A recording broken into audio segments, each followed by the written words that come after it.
Ito ang balita na ikay mawiwili, mga nagbabagang kamao, mga buksi. So mga par, kamusta? Matapos nga po ang matinding bakbakan sa pagitan ng ating pambato na si General Casimero kontra kay Yukinori Oguni, kung saan mga idol round 1 pa lang ng laban nang lambot kaagad si Oguni sa mga suntok ni Cuadro Alas. Pero nagulat tayo dahil matibay pala itong si Oguni at nakipagsabayan pa ng suntukan kay Alas ng harap-harapan. At pagdating sa round 4 mga idol, nakabawi na po si Oguni. Nakakapasok na po ang mga straight nito sa mukha ni Casimero. Subalit na hindi inaasahan na nangyari mga idol. Biglang tinigil ng referee ang laban dahil nagkasugat na malaki si Oguni sa kanyang kanang kilay. Sanhi ito ng head clash niya kay Casimero. Kaya dahil round 4 pa lang mga idol ang laban, so dineklara ito mga idol na no contest ang bakbakan. Bali walang nanalo sa kanila mga idol.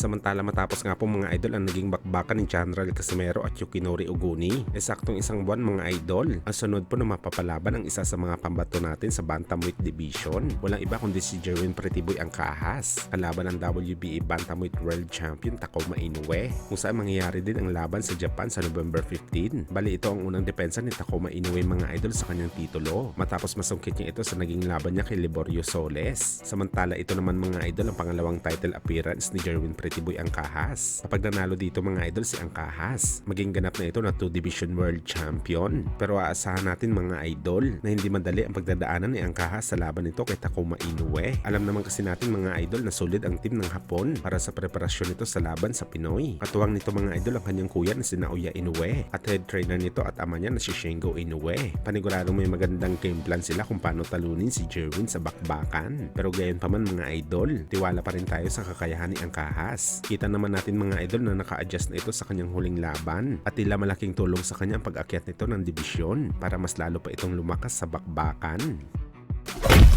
Sa kabilang banda naman mga idol, matapos nga ang laban ni Angkahas at Takuma Inoue, ematik mga idol ang sunod na laban. Ang inaabangan rin natin na sagupaan ng Japanese monster na Naoya Inoue kontra ang ating kababayan na si Marlon Tapales para sa undisputed fight sa Super Bantamweight Division, kung saan mga idol napabalita na posibleng gaganapin ang laban pagkatapos ng Pasko sa December 26. At sa Japan pa rin mga idol gaganapin ang bakbakan. Bali history fight ito mga idol para sa dalawang fighter. Si Inoue pipilitin niya agawin ang titulo ni Marlon Tapales para maging ganap na 2 Division Undisputed Champion. At si Marlon Tapales naman malaking karangalan ang dadalhin nito sa Pinas kapag sakali matalo si Inoue at kilalanin na first Pilipino na naging undisputed sa 4 na titulo sa boxing sports.